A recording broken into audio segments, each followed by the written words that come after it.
All right, here we are, chapter 3. And this chapter, we're going to be exploring values in the helping relationship. All right, so we're going to get into some controversial topics in this chapter. If you haven't read it, then of course, go ahead and do that. But we're going to be discussing values and how we as helpers use those values to hopefully not shape where our clients are at, meaning we don't want our values to get in the way of where a client is at. And there have been instances, and your text talks about this, when counselors have asked or requested to put or place a values statement in their informed consent, notifying clients of what their values are.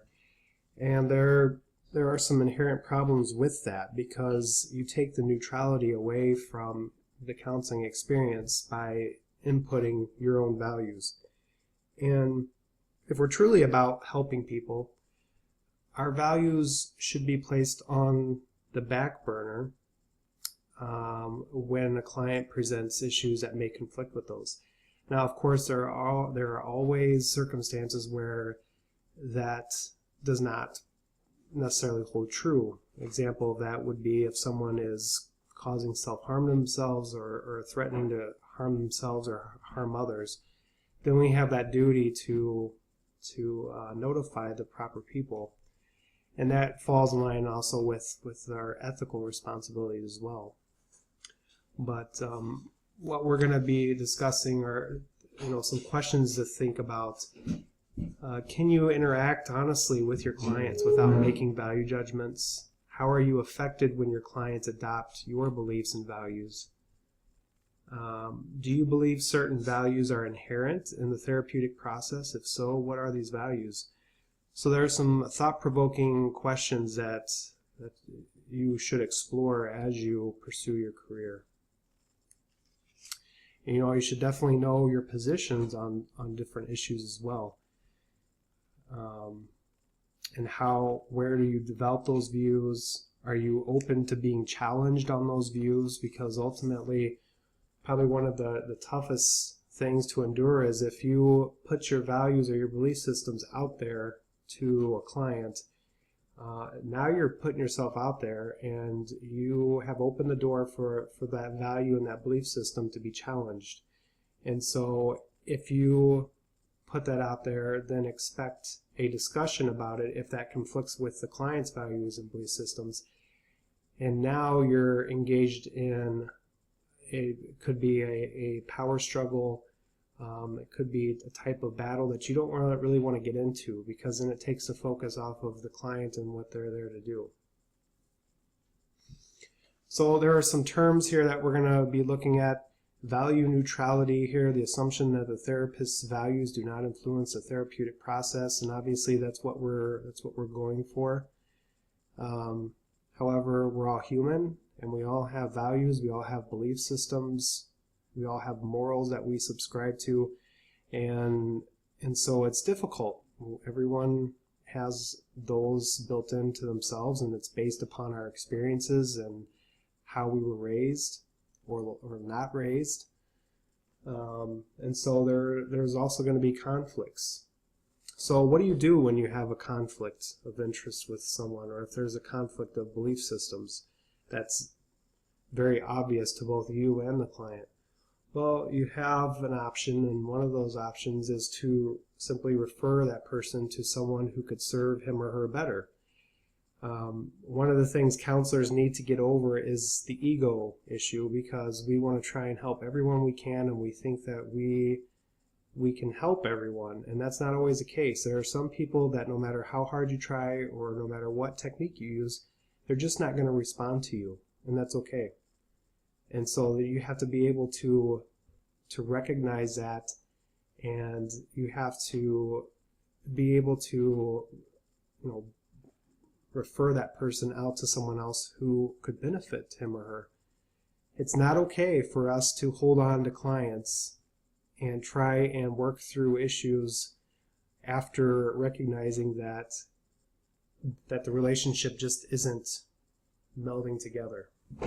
So it's important for us to be able to recognize when that happens and be able to refer to another resource that can help. All right, and then there's an issue too, and I don't propose necessarily any solutions while we go through some of these topics that we're going to be discussing about. These are things for you to think about as you move throughout this course and throughout your career. And even as I've been working in the helping profession for 10 years, there isn't really any set solutions for a lot of these problems. It really is based upon what your agency or who you work for, what their standards and policies are, and you as a counselor, as a helper, what are your policies, your internal policies that you're going to adhere to. So the text talks about discriminatory referrals, and they give an example about a situation where there is a person who went to a Christian-based counselor, and that Christian-based counselor felt that discussing the client's same-sex relationship was kind of off boundaries to them, and so they wanted to refer out. This is a huge controversial topic right now. So these are things to take into consideration. It's not based just solely around religious beliefs either. People subscribe to all kinds of different belief systems, and so we have to be aware of those, and we have to know where we're going to draw the line. And if we draw that line, how's that going to be perceived by the community as a whole in terms of our colleagues, and is it going to uphold an ethical guidelines and how that plays out?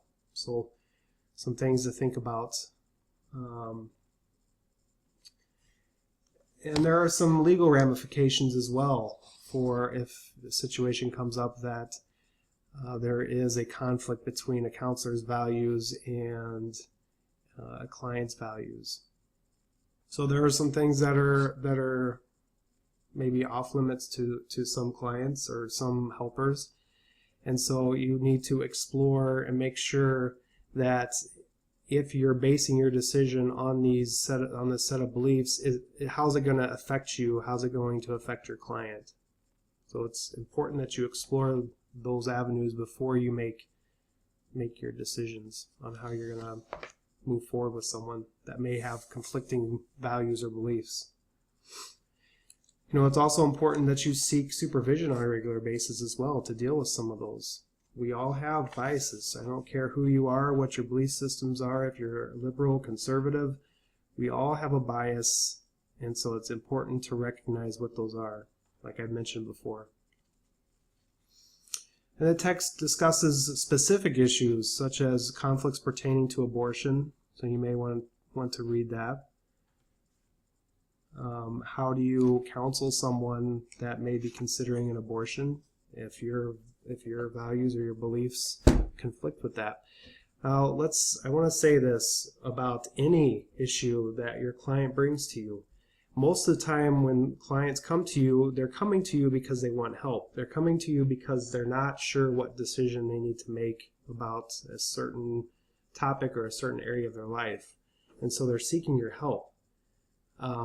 And it's our jobs to help them find that path that's going to help them make the decision. It's not our jobs to make the decision for them. So even when these controversial topics come up, and if they conflict with your internal beliefs and your values, you can still help that person explore their own values and their own beliefs about that certain behavior, and help them find the pros, the cons, the negatives, the positives about making the change.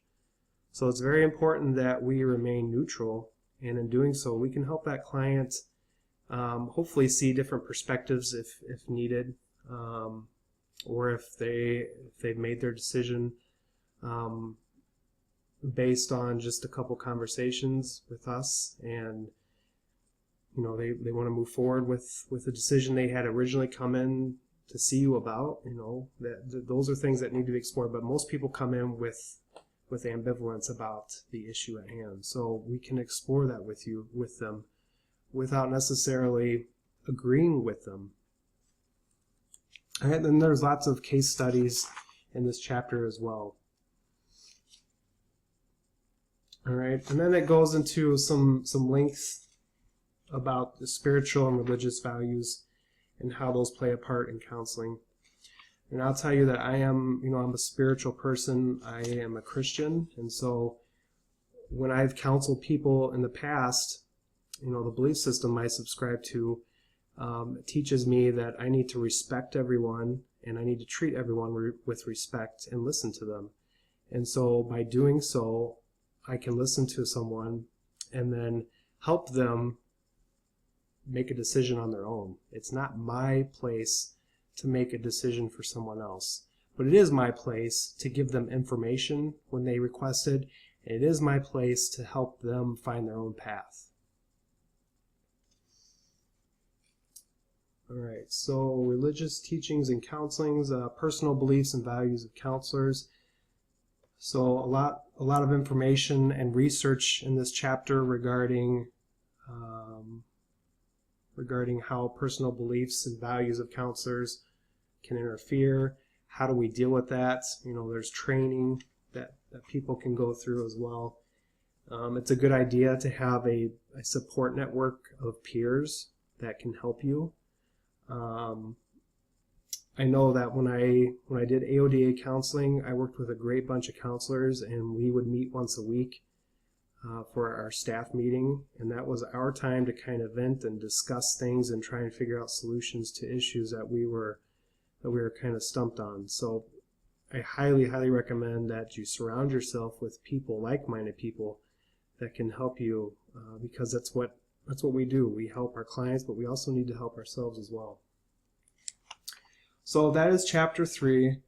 I will say read this chapter with an open mind. Understand what the author is trying to convey in terms of values and working with clients. We want to remain neutral. We want to help those that need the help and want the help. There are some key terms here that you can take a look at: aid in dying, hasten death, advanced directives. These terms have to do with end of life type of decisions. And so these are areas that counselors deal with and are dealing with more nowadays as well. So it's important for us to really understand what our thoughts are on death, and how do we navigate through people that the waters where people have diseases that will take their life, and is it okay that they want to end their own life on their terms? There's a lot of questions, a lot of things, a lot of discussion surrounding this in our culture currently. So a very valid chapter, very valid key terms here, and it really makes you think. So I'll leave it at that. If you guys have any questions or concerns, please let me know as usual. Nothing out of the ordinary on this learning plan in terms of assignments. So I'm not going to go into these or case studies. If you're in the virtual college version, you're gonna post in the case study discussion board. If you can,